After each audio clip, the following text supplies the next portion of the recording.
Hey guys, and welcome back to The Occasional Angler. We do tips, trips and advice for all you anglers out there who are born to fish but forced to work. What a weird time we're in at the moment. It is full lockdown. I hope you guys are okay out there and staying safe. I know this is extremely tough on everybody, having to stay inside.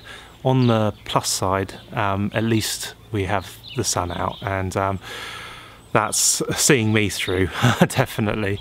I was actually supposed to be on holidays this week, and that's obviously not going to happen. So me and my wife and my daughter set up camp in our back garden. So we're having our own little adventure out here.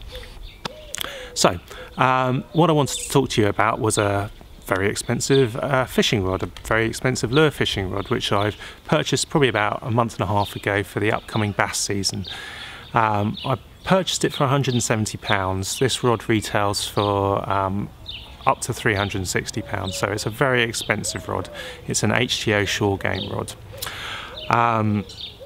Would I usually spend that kind of money on a lure fishing rod? Probably not. That's an extremely... I'd potentially spend up to that amount on a reel. Reels are more important in my opinion than rods within sort of light lure fishing. I would consider spending this amount of money on a fly fishing rod, where the rod is the most important thing along with the line, and potentially a big game rod as well, big game popping rod. So what do you get with this rod? Okay, well, let's start from the beginning. This is the Shore Game S882 LML, which is 8'8", light, medium, light rod. It casts up to from 7 to 28 grams. It's got a carbon weave all the way up it. So you've got the normal carbon rod, and then it's reinforced with a Quattro weave, which basically gives the rod rigidity. So when it's casting, it stays straight. Is this spiel from the manufacturers? You'd have to make your own decision on that, but a lot of modern rods have this kind of reinforcement up to probably here. This rod has it all the way up to the actual very tip, so it's all the way up there. It is armed with titanium guides all the way up and Torzite inserts. So Torzite is the top of the range, and titanium is the top of the range for the Fuji guide system. It used to be silicon carbide, SIC guides. These Torzite guides are mined from Endor or some weird place. You know, it's some kind of like mythical element which is found somewhere. Anyway, it might as well have been mined from the moon as far as I'm concerned, because they're very expensive. But they're extremely thin, much thinner than the silicon carbide ones, lighter and tougher.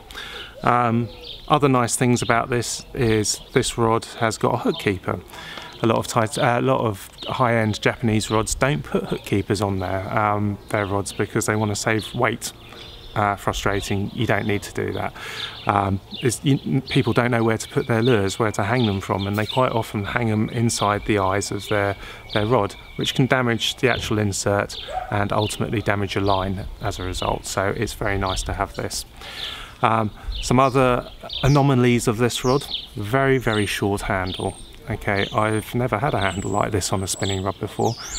It's not uncomfortable, it's quite nice, but I tend to hold a rod like that.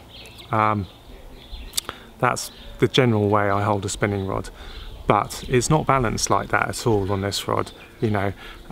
So it feels like you have the whole hand above. Now, I might be wrong. If I am wrong, please get in contact, because I'd like to know. But if any of you guys have actually got one of these rods or any experience with this rod and that is not the correct way, I'd actually really like to know, because at the moment I'm thinking this feels like the balanced place for it. It's got a little hook here for your little finger, that feels right, and it feels like your sort of thumb goes up on this raised bit here. So it's got a very nice Hypalon handle with a little cork bit at the back. It's got the reinforcement all the way up to the tip, and it's varnished from the back all the way up to here, and then they've got rid of the varnish. Now I'm pretty certain this is a weight saving exercise with these rods. They quite often do this, where it goes back to a bare blank, and you can almost hear it. Nothing, nothing, nothing, and then you can hear it. So that's all the way up to the tip, and it's unfinished blank all the way up there. I've teamed this whole setup with a Shimano Stradic CI4 Plus, which is a carbon composite reel, so extremely light. And I've put some of this quite pretty Hercules 8-stranded braid, which I got from AliExpress. This is £20, and I will connect that to a Seaguar 20-pound fluorocarbon leader, and that'll probably have, I'll have 2 meters at least of that on the end. Other things about this rod, okay, it comes with a very nice bag, a really nice bag actually. It's soft, rubbery, like wetsuit material. It's not that really sort of like hard starchy cloth which you get quite often, and you can also connect it together to hold it in place. So this is possibly one of the nicest rod bags I've ever had. So well done HTO. That's really good. This is my first HTO rod, so I don't know what it's going to be like. I haven't fished with it yet, and I'm chewing at the bit to get out there and try it. So hopefully this summer it will see a lot of action. The other thing it does have is, it's, you know, with a lot of these really high-end spinning rods, they tend to be ultra fast action.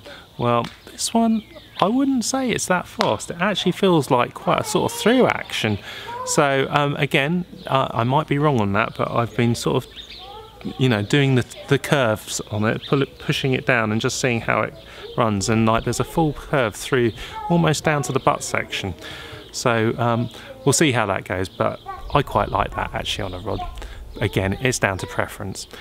Okay, so I'll do some little pack shots so you can have a little look at that. If you'd like to know anything else about this rod, and if I can answer it, I will do so. So please leave your comments below, and I will endeavour to answer your questions. So until then, until next time, best of luck with your own fishing adventures, and I hope you all stay safe.